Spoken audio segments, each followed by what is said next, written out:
지난 화요일 새벽에 있었던 일입니다.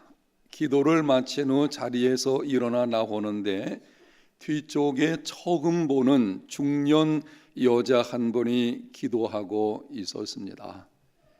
조용하게 그러나 열심히 기도하는 모습을 보고 다른 교회 나가는 분이신데 교회가 멀어가지고 새벽에 우리 교회 나와서 기도하시는구나, 그렇게 생각을 했습니다. 아내와 함께 본당을 나와서 엘리베이터를 타러 가는데 그 여자분이 나와가지고 함께 타게 되었습니다. 인사를 했습니다. 안녕하십니까? 그랬더니 그분이 이렇게 말을 합니다. 부산에 행사가 있어서 내려왔습니다. 유명하고 오래된 해운대 제일교회가 있다고 해서 기도하러 왔습니다. 7시 20분쯤 리무진을 타고 공항에 가서 서울로 올라갑니다. 그 말을 듣는 순간 얼마나 감사한지 집으로 돌아가는 길에 아내와 함께 몇 가지 감사를 했습니다. 첫 번째는 우리 해운대 제일교회가 유명하고 오래된 교회라는 말을 들었다는 것이 감사했습니다. 우리 교회는 1952년에 설립되었으니 오래된 교회가 확실합니다. 그렇지만 유명한 교회인지는 잘 모르겠습니다. 그러나 어쨌든 사람들이 유명한 교회라고 하는 말들을 한다고 하니 그것이 감사했습니다. 두 번째는 서울에서 부산으로 출장을 와서 행사를 치르는 것 힘든 일입니다. 그럼에도 새벽 기도 나와서 기도로 하나님과 함께 하루를 시작하는 그분의 믿음에 감사했습니다. 세 번째는 이런 기도의 사람이 있어서 우리 조국 교회가 소망이 있다고 생각하니 감사했습니다. 지난 주간에도 서울 어느 초대형 교회의 세습 문제로 시끄러웠습니다.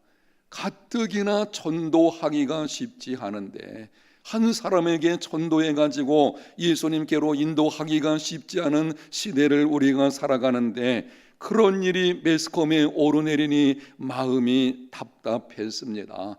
이러한 때에 이렇게 기도하는 믿음의 사람이 있으니 조국 교회가 소망이 있음을 생각하니 감사했습니다. 지난 한 주간 여러분은 어떻게 감사하셨습니까? 여러분의 손목에 차고 있는 감사 밴드 혹시 옆 손목으로 옮겨가지는 않으셨습니까? 다시 한번 여러분에게 말씀을 드립니다. 유명한 스펄전 목사님이 이렇게 말을 했습니다. 불행할 때 감사하면 불행이 끝나고 형통할 때 감사하면 계속 형통이 찾아온다. 여러분이 꼭 이 말씀을 기억하기 원하는 마음에 한번 영상에 있는 것을 다 같이 읽어보도록 하겠습니다. 불행할 때 감사하면 불행이 끝나고 형통할 때 감사하면 계속 형통이 찾아온다. 아멘. 여러분은 자신의 인생을 어떻게 생각하십니까? 오늘 나오신 여러분들 가운데 혹시나 내 인생은 불행하다, 지금까지 내가 살아온 걸음을 보아도 그렇고 지금 내가 당면한 이 현실을 보아도 내 인생은 참 불행하다, 이렇게 생각하는 분이 계신다면 권면합니다. 그럼에도 불구하고 감사할 것을 찾아 감사하십시오. 사소한 것부터 감사하십시오. 작정하고 매일 감사의 일기를 쓰십시오. 지금 드리는 이 말씀을 하나님의 말씀으로 받아 순종하십시오. 불행할 때 감사하면 불행이 끝나고 형통할 때 감사하면 계속 형통의 삶이 이루어지게 됩니다. 인생을 바꾸기 원하신다면 말하는 것을 바꾸어야 합니다. 어떻게 바꿔야 되겠습니까? 불평, 원망, 짜증내며 살았던 삶에서 이제는 그 모든 것을 감사함으로 바꾸어가는, 여러분의 입술에서 늘 감사가 나오는 이러한 삶이 다 되시기를 예수님의 이름으로 축복합니다. 오늘 본문에 보면 예수님께서 죽은 나사로를 살리셨습니다. 예수님은 사랑하는 나사로가 병들었다는 소식을 듣고도 있던 곳에 이틀을 머무르셨습니다. 나사로가 죽은 지 나흘이 되어서야 찾아가셨습니다. 무덤가에 가셔서 말씀하셨습니다. 돌을 옮겨 놓으라. 무덤을 막고 있는 돌을 옮겨 놓으라는 것입니다. 나사로의 누이 마르다가 말을 합니다. 주님, 죽은 지 나흘이 되어서 벌써 냄새가 나고 있습니다. 당시 유대인들은 미신적인 생각을 가지고 있었는데요, 사람이 죽게 되면은 그 영혼이 육체와 다시 재결합을 소망하기 때문에 3일 동안은 죽은 시신의 주변을 맴돈다. 그러다가 나흘쯤 되어서 시신이 썩게 되면은 그때서야 떠나간다 라고 하는 가르침들이 있었습니다. 성경적인 내용은 아니고 이건 미신적인 가르침이죠. 마르다가 말하는 것입니다. 나흘이 되었음에 이 말은 이제 어떠한 가능성도 사라졌다고 하는 것입니다. 세상 사람들이 말하는 그런 미신적인 측면에서 본다고 할지라도 이제는 상황이 끝났다고 하는 것입니다. 그때 예수님께서 믿음의 능력에 관해서 말씀을 하신 후에 이렇게 기도하셨습니다. 41절 하반절, 아버지여 내 말을 들으신 것을 감사하나이다. 인간적인 힘으로 어찌할 수 없는 죽음의 상황입니다. 죽은 지 나흘이 지나서 썩는 냄새가 나고 있습니다. 그런데 예수님께서는 눈앞에 있는 상황을 보지 않고 우러러 하나님을 바라보셨습니다. 그리고 하나님께 감사했습니다. 아버지여 내 말을 들으신 것을 감사하나이다. 여러분, 그 결과 어떻게 되었습니까? 죽은 나사로가 살아나는 기적이 일어났습니다. 예수님의 감사를 다시 한번 주목하여 보십시오. 41절 하반절, 오늘 설교의 주제이기 때문에 영상에 있는 말씀을 한 번 더 우리 같이 읽겠습니다. 아버지여 내 말을 들으신 것을 감사하나이다. 지금 나사로가 살아난 후에 예수님이 기도하셔가지고 하나님께서 들으시고 응답하신 후 나사로가 살아난 후에 감사한 것이 아니었어요. 여전히 지금 상황은 죽은 시체 그냥 그 가운데 있는 것이고 아무런 소망이 없는 것처럼 보이는 상황이었습니다. 그런데 예수님께서 감사 기도하시기를 아버지여 내 말을 들으신 것을 감사하나이다. 믿음으로 감사하시는 것입니다. 예수님께서는 믿음으로 감사하셨고 그 믿음대로 죽은 자가 살아나는 기적이 일어나게 되었습니다. 믿음의 감사는 기적을 낳습니다. 복음서를 보면 예수님께서 죽은 자를 살리신 사건이 3번 나옵니다. 나인성 과부의 아들을 살리신 사건, 회당장 야이로의 12살 먹은 딸을 살리신 사건, 그리고 3번째는 오늘 본문에 기록된 죽은 나사로를 살리신 사건입니다. 이 3가지 사건들을 보게 되면은 공통점과 차이점이 있습니다. 먼저 공통점을 말씀을 드리면은 예수님께서 3번 모든 경우에 죽은 자를 향해서 명령하셨습니다. 나인성 과부의 아들을 향해 명령하셨습니다. 청년아 내가 네게 말하노니 일어나라.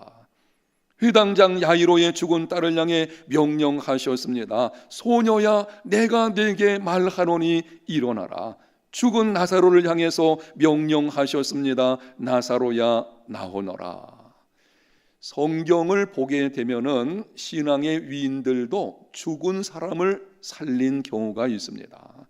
베드로가 돌아가라고 하는 죽은 여인을 살린 사건도 있었고요. 바울이 3층 난간에 기대어 있다가 밤중까지 말씀 강론이 계속되니 졸다가 떨어져 죽은 유두고라는 청년을 살린 사건이 있습니다. 신앙의 위인들이 죽은 자를 살린 것과 예수님께서 죽은 자를 살린 것에는 엄청난 차이가 있습니다. 신앙 위인들이 죽은 자를 살릴 때에는 하나님께 간절하게 부르짖어 간구하기를 살려주시옵소서. 하나님이 그 부르짖음을 들으시고 기도하는 그 사람을 통해서 죽은 자를 살려주었습니다. 그러나 예수님은 죽은 자 앞에서 부르짖어 간구할 필요가 없으셨습니다. 그냥 명령하셨습니다. 일어나라, 나사로야 나오너라. 그 명령에 죽은 자가 살아나게 된 것입니다. 그것도 구체적으로 지명하여 명령하셨습니다. 청년아, 소녀야, 나사로야. 어떤 사람이 이렇게 말을 했습니다. 왜 예수님께서 죽은 자여 일어나라 이렇게 말씀하지 않고 구체적으로 지명하여 일어나라고 하셨는가? 이 질문을 하고 이렇게 대답을 해서요, 만약 예수님께서 죽은 자여 일어나라 라고 하셨다면 창세 이후로 죽었던 모든 사람들이 다 일어났을 것이다. 무엇을 말씀하는 것입니까? 예수님은 인간의 생명과 죽음을 주관하시는 성자 하나님이심을 보여주시는 것입니다. 그분은 우리 인간의 모든 생사화복을 어느 누가 죽은 자를 향해서 명령할 수가 있겠습니까? 그러나 예수님은 명령하실 수 있는 분이시고 그 명령대로 죽은 자가 일어나게 되는 생명을 주관하시는 성자 하나님이십니다. 여기서 우리는 한 가지 중요한 질문을 하게 됩니다. 성자 하나님께서 육신을 입고 세상에 오신 이유가 무엇인가? 그분이 성자 하나님이시라면 전능하신 분이시고 말씀 한마디로 죽은 자가 일어나는 그러한 능력을 가지고 계신 분이시라면 이 땅에 오실 필요가 없이 그저 하늘에서 우리를 불쌍히 여기셔서 죄 용서해 주시고 그 가운데서 건져 주시면 될 것을 왜 이 땅에 사람의 몸을 입고 오셔서 고난당하시고 십자가에 죽으셨을까? 이유가 있는데요, 모든 사람은 죄를 범하였고 죄인은 죄인을 구원할 수 없기 때문입니다. 죄의 삭은 사망입니다. 모든 사람이 죄를 범함으로 사망에 처하게 되었습니다. 육체적인 죽음과 영적인 죽음을 당하고 장차 정죄의 심판을 받아 영원한 지옥 형벌을 받게 되었습니다. 심각한 문제는 죄인은 죄인을 구원할 수가 없다고 하는 것입니다. 우리 가운데 죄로 인해서 사망이 찾아온다고 해도 우리의 힘으로 그것을 해결할 수 있는 능력이 있으면 좋겠지만 죄인은 그 죄의 문제를 해결할 수가 없습니다. 하나님은 사랑하시기 때문에 이러한 인간의 비참을 보시고 구원하시기로 작정하셨습니다. 사랑의 하나님, 그 하나님은 그 죄로 인해서 영원한 사망의 운명에 처한 우리들을 건져 주시려고 계획하신 것입니다. 그런데 하나님은 공의로우신 분이시기 때문에 대가를 치름이 없이 죄를 사하실 수 없으십니다. 공의로우신 하나님, 반드시 죄에는 대가를 치러야 합니다. 죄를 지은 사람이 대가를 치를 수 없다면 다른 누군가가 죄값을 대신 치러야 합니다. 죄인인 인간은 스스로 자신의 죄값을 치를 수 없으니 무죄하신 성자 하나님께서 육신을 입고 이 땅에 오신 것입니다. 자신을 십자가에 내어주심으로 우리의 모든 죄의 값을 담당해 주셨습니다. 이사야서 53장 5절과 6절, 그가 찔림은 우리의 허물 때문이요 그가 상함은 우리의 죄악 때문이라. 그가 징계를 받음으로 우리는 평화를 누리고 그가 채찍에 맞음으로 우리는 나음을 받았도다. 우리는 다 양 같아서 그릇 행하여 각기 제 길로 갔거늘 여호와께서는 우리 모두의 죄악을 그에게 담당시키셨도다. 그러므로 누구든지 예수 그리스도께서 나의 죄를 위해 십자가에 죽으시고 부활하신 것을 믿으면 죄사함과 영생을 얻게 됩니다. 주 예수를 믿으십시오. 예수 그리스도를 구세주와 주님으로 영접하십시오. 영접하는 자, 곧 그 이름을 믿는 자들에게는 하나님의 자녀가 되는 권세를 주십니다. 세 사건의 차이점을 말씀을 드리겠습니다. 나인성 과부의 아들을 살리신 것과 회당장 야이로의 딸을 살리신 사건은 그냥 명령하심으로 그렇게 하신 것입니다. 그런데 오늘 본문의 나사로를 살리실 때는 아버지 하나님께 감사 기도를 하시고 살리셨습니다. 예수님은 이미 말씀드린 것처럼 따로 기도하실 필요가 없으신 분이십니다. 이전에 두 번의 사건처럼 그냥 나사로야 나오너라 하면은 일어나서 나오게 될 것입니다. 그런데 예수님께서는 이 사건에서는 의도적으로 하나님께 감사 기도를 하신 후에 살려주셨습니다. 왜 그렇게 하신 것입니까? 이후에 예수님을 믿는 모든 자들로 하여금 믿음의 감사가 있어야 함을 교훈하시는 것입니다. 이 사건을 읽는 사람들, 이 사건에 대한 내용을 듣는 사람들로 하여금 예수님의 감사 기도, 이 믿음의 감사가 어떤 것인지 그리고 그 결과가 무엇인지를 깨닫게 하려고 하시는 것입니다. 감사에는 두 종류가 있습니다. 현재의 감사와 믿음의 감사가 있습니다. 이미 받은 축복들을 가지고 감사하는 것, 현재의 감사죠. 앞으로 주실 축복을 믿음으로 감사하는 것, 믿음의 감사입니다.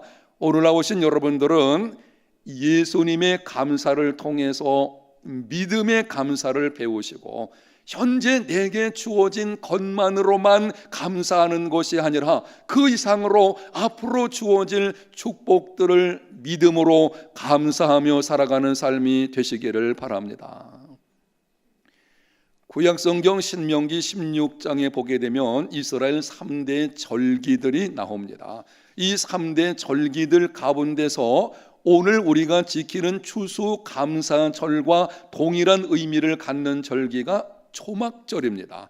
초막절을 어떻게 지켜야 하는지 신명기 16장 15절에 이렇게 말씀합니다. 네 하나님 여호와께서 택하신 곳에서 너는 이레 동안 네 하나님 여호와 앞에서 절기를 지키고 네 하나님 여호와께서 네 모든 소출과 네 손으로 행한 모든 일에 복 주실 것이니 너는 온전히 즐거워할지니라. 어떻게 즐거워하라고 하십니까? 온전히 즐거워할지니라. 초막절, 이 추수감사절은 온전히 즐거워하며 지켜야 되는 것입니다. 어떤 상황이 있든지 내가 지금 어떤 형편의 어떤 문제를 안고 있든지 상관없이 온전히 즐거워하며 감사함으로 지키는 절기가 추수감사절, 그리고 구약성경에서는 초막절입니다. 오늘날 우리의 현실은 온전한 즐거움을 갖기에 쉽지 않습니다. 여전히 해결되지 않은 많은 문제들이 우리 앞에 놓여 있습니다. 육체적인 질병, 실직과 사업 부도, 심각한 자녀 문제, 깨어진 인간관계, 그동안 부르짖어 기도했음에도 아직까지 하나님이 응답이 없습니다. 살 수만까지 끊어지는 고통도 있습니다. 그럼에도 온전히 즐거워하라고 하시는 것입니다. 여러분, 어떻게 그렇게 할 수가 있겠습니까?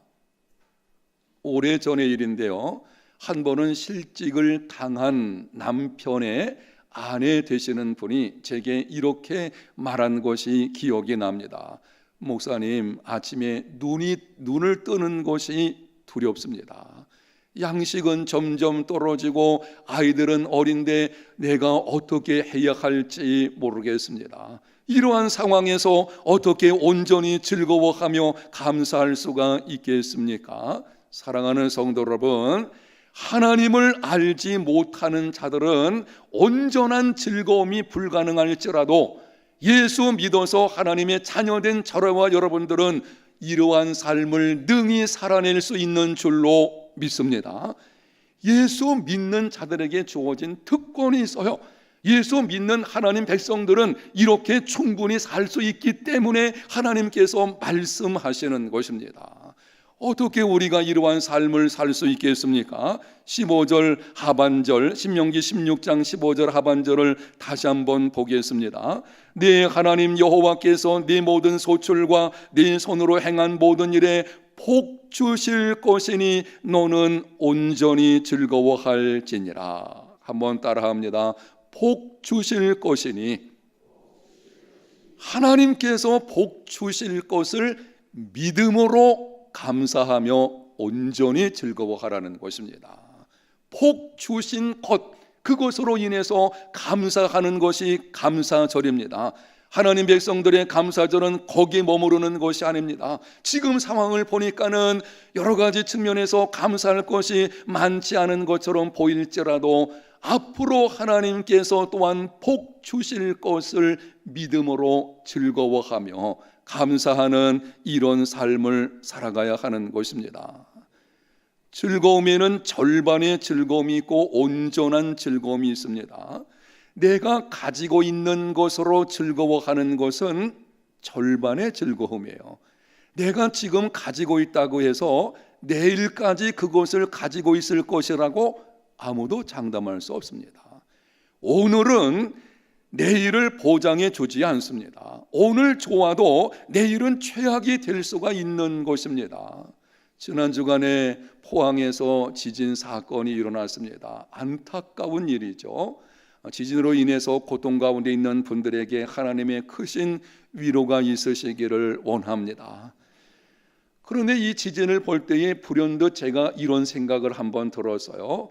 지진으로 인해서 수능이 한 주간 연기되었는데요, 만약 수능날 지진이 일어났으면 어떤 일이 벌어지게 되었을까? 아마 난리가 났을 것입니다. 아마 이건 큰 혼란이 벌어졌겠죠. 그나마 하루 전에 지진 난 것, 이것만 생각해도 이게 감사한 일이 아닐까. 사람은 예측할 수가 없어요.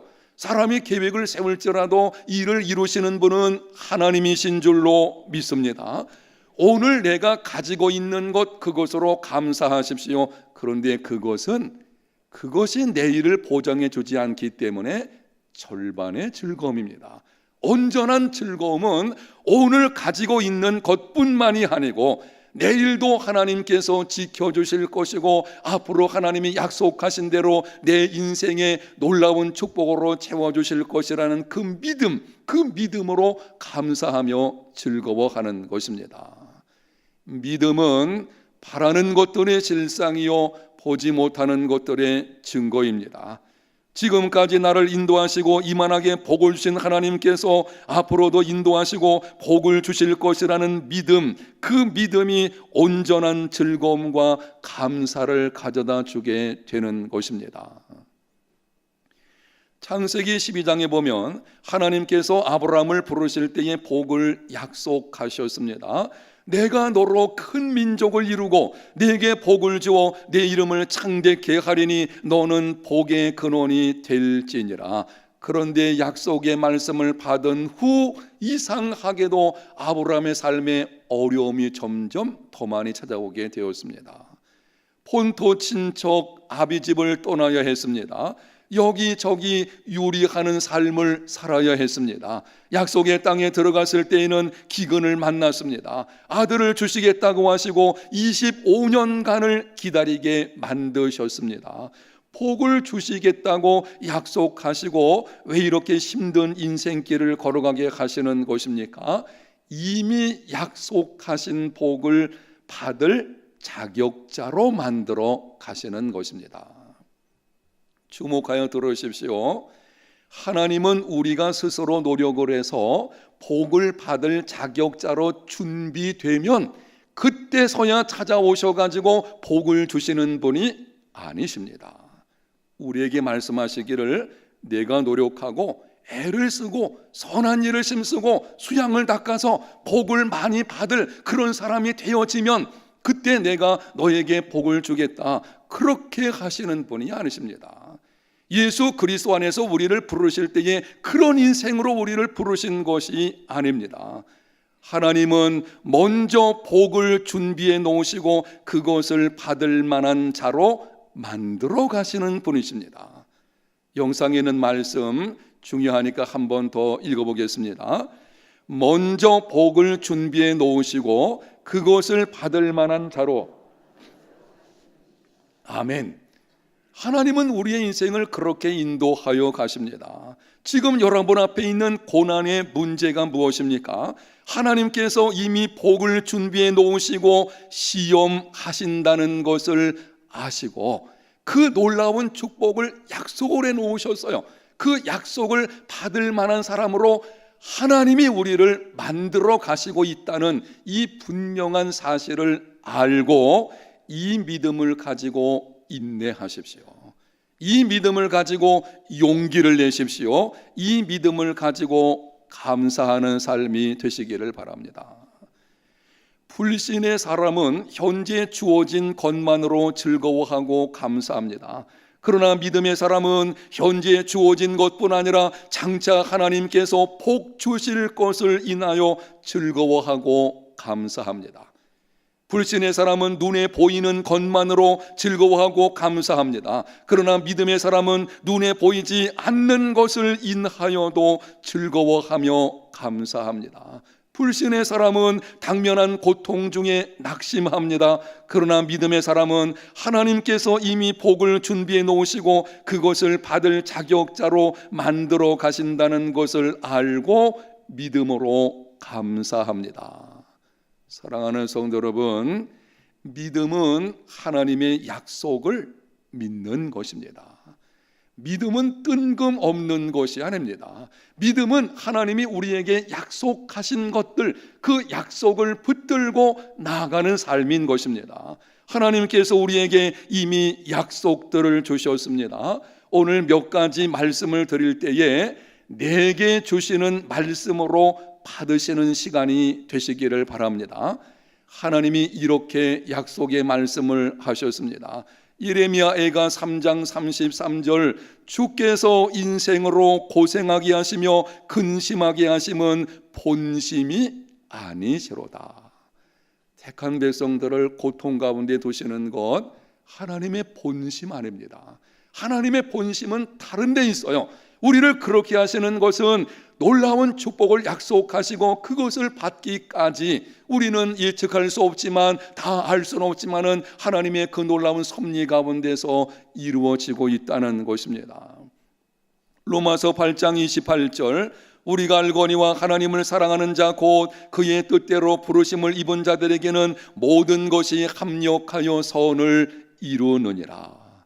이사야서 30장 26절 여호와께서 자기 백성의 상처를 싸매시며 그의 맞은 자리를 고치시는 날에는 달빛은 햇빛 같겠고 햇빛은 7배가 되어 7날의 빛과 같으리라.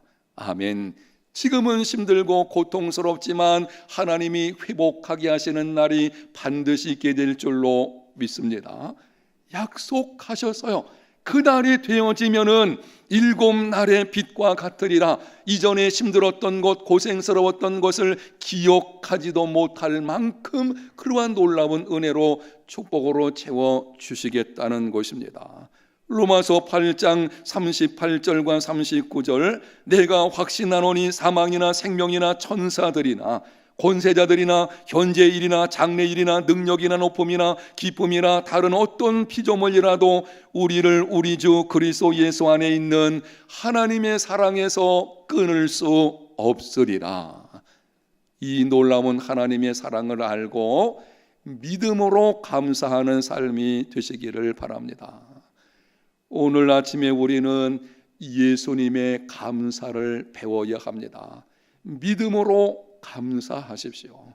지금 여러분의 삶이 쉽지 않더라도 하나님의 그 약속의 말씀을 붙들고 신실하신 하나님, 약속하신 것은 반드시 이루시는 그분의 능력을 신뢰하는 믿음으로 감사하여서 온전한 즐거움으로 감사하는, 그래서 불행하다 생각하는 인생의 모든 것을 끊고 이제는 행복한 모습으로 살아갈 수 있는 인생 역전의 삶이 꼭 되시기를 예수님 이름으로 축복합니다.